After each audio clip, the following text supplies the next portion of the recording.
Hello friends, आज हम American माइक्रोनिक्स के डीप फ्रायर का रिव्यू करने जा रहे हैं। दोस्तों, इस डीप फ्रायर को मैं लगभग एक हफ्ते से इस्तेमाल कर रही हूँ। अब हम इसके अनबॉक्सिंग का वीडियो देखेंगे।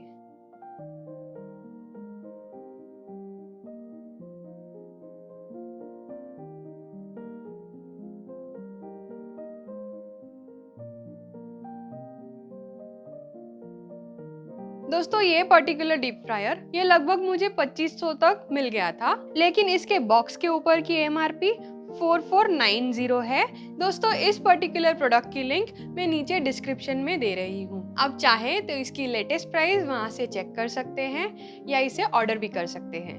अगर हम इसके बॉक्स को देखें तो यहाँ पे 1.5 लीटर की स्टेनलेस स्टील बॉडी कही गई है और इसमें आप चिकन या वेज पैटीज जैसी चीजों को तल सकते हैं। इस साइड पे इसके कुछ फीचर्स दिए गए हैं। American Micronics ISO certified company है। डिजाइन्स US में बनते हैं और product manufacturing under licence China से होता है। दोस्तों, इस डीप फ्रायर को मैंने हफ्ते भर में बहुत सारी चीजें तलने के लिए इस्तेमाल किया है और सबसे अच्छी बात यह है, इसके साथ आने वाली सारी चीजें हम इसके अंदर ही आसानी से स्टोर कर सकते हैं। हमें बॉक्स में डीप फ्रायर मिलता है, उसके साथ ही ये फ्राइंग बास्केट और उसका हैंडल मिलता है और ये फ्राइंग पॉट आता है। इस पॉट को अंदर और बाहर नॉन स्टिक कोटिंग दी गई है, जिसके कारण इसे धोने में काफी आसानी मिलती है। ये सेपरेट फ्राइंग पॉट होने की वजह से हमारे अंदर की ये हीटिंग कॉइल खराब नहीं होती है और हमारा डीप फ्रायर देखिए अंदर से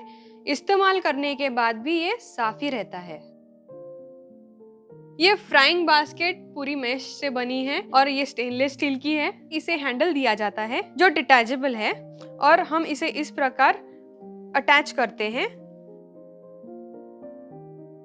ये फ्राइंग करते समय हमें यहाँ पे ऐसे प्लेस कर देना है और लीड को अगर हम बंद करें, हैंडल को इस तरह से बाहर आने के लिए कटआउट दी गई है और जब हमारी फ्राइंग पूरी तरह से हो जाए तो ड्रेन करने के लिए हमें इस तरह से इसे प्लेस कर देना है। हम इसे दोनों ही साइड पे ऐसे अटका सकते हैं, जिससे कि हमारा तेल ड्रेन होके पॉट में ही वापस आ जाएगा। दोस्तों, इसके बास्केट की साइज बड़ी होने की वजह से हम काफी सारी चीजें इसमें एक ही वक्त तल सकेंगे। उसका और एक कारण ये भी है, आम कढ़ाई के मुकाबले इसमें ज्यादा ऑयल रहता है। यहाँ पे अगर आप देखें, मिनिमम और मैक्सिमम की लेवल दी गई है। इसमें ऑयल ज्यादा रहने का कारण ये भी है कि हमारा कढ़ाई का बॉटम कुछ इस तरह से कर्व्ड रहता है। ये पैन पूरा ही सिलेंडर जैसा है और नीचे से फ्लैट है, जिसकी वजह से इसमें तेल की मात्रा आम कढ़ाई के मुकाबले ज्यादा लगती है। लेकिन फायदे की बात यह है, इसकी वजह से 500 ग्राम तक चीजों को एक साथ तल सकते हैं। अगर हम हमारे डीप फ्रायर का प्लग देखें, हमें 3 पिन प्लग दिया है जो 16 एम्पियर का है। अगर हम पॉट के कंट्रोल्स को देखें तो इसे मैक्सिमम 190 डिग्री सेल्सियस का टेम्परेचर दिया गया है और ये रोटर है जिससे हम टेम्परेचर को कंट्रोल कर सकते हैं। यही रोटर यहाँ पे ऑन ऑफ का काम करता है।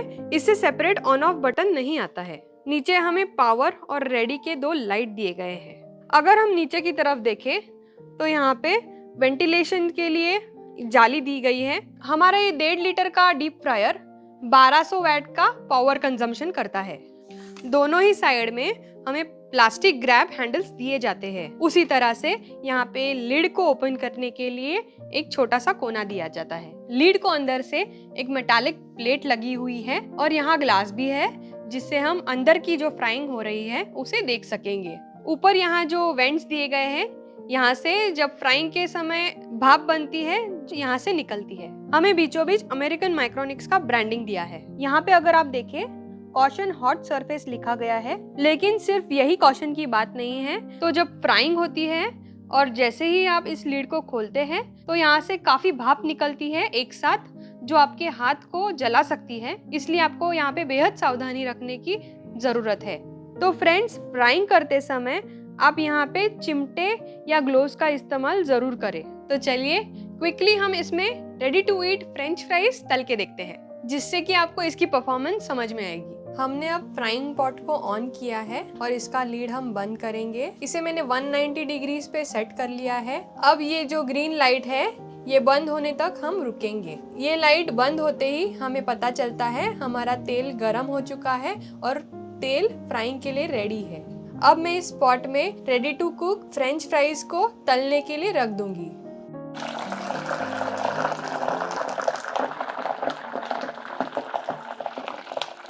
जैसे ही आप इसका लिड बंद करते हैं, आप देख सकते हैं यहाँ से भाप निकल रही है। थोड़ी देर के बाद अगर हम इसे खोलें तो यहाँ पे आप देख सकते हैं कितनी सारी भाप एक साथ बाहर आ रही है। ये आपके हाथों को आसानी से जला सकती है। अब हमारे फ्राइज हम आगे कुक होने के लिए रख देंगे। लीड बंद करके कुक करने से हमें एनर्जी एफिशिएंसी मिल जाती है। हमारे फ्राइज ऑलमोस्ट गोल्डन ब्राउन हो चुके हैं और ये सर्व करने के लिए रेडी है। अब मेरी ये फ्राइज स्ट्रेन हो चुकी है। इन्हें अब हम पेपर टॉवल पर उतार लेंगे। इस तरह से हमारे फ्राइज गोल्डन फ्राई हो चुके हैं। अब जब ये गर्म है तभी हम इस पे टेबल सॉल्ट स्प्रिंकल करेंगे।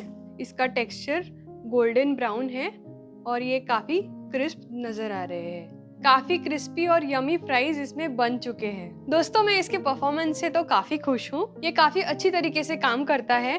जिन लोगों को क्विक और एफिशिएंट कुकिंग चाहिए उनके लिए ये प्रोडक्ट परफेक्ट है और मैं इसे ज़रूर रेकमेंड करना चाहूँगी। इस प्रोडक्ट को 1 साल की वारंटी भी है, जिससे हमें काफ़ी पीस ऑफ माइंड मिलता है। तो मैं आशा करती हूँ आपको आज का ये वीडियो अच्छा लगा होगा। इस प्रोडक्ट के बारे में आपको जानकारी मिली होगी। अगर आपके कुछ डाउट्स हैं तो आप कमेंट सेक्शन में मुझे वो ज़रूर पूछें। मैं उसके जवाब देने की पूरी कोशिश करूँगी। तो इस वीडियो को लाइक करें, अपने दोस्तों के साथ शेयर करें और मेरे चैनल को अगर आपने सब्सक्राइब नहीं किया है तो उसे ज़रूर सब्सक्राइब करें। मेरे अगले वीडियो को मिस ना करने के लिए आप नोटिफिकेशन बेल आइकन भी ज़रूर दबाएं। Hope you like it.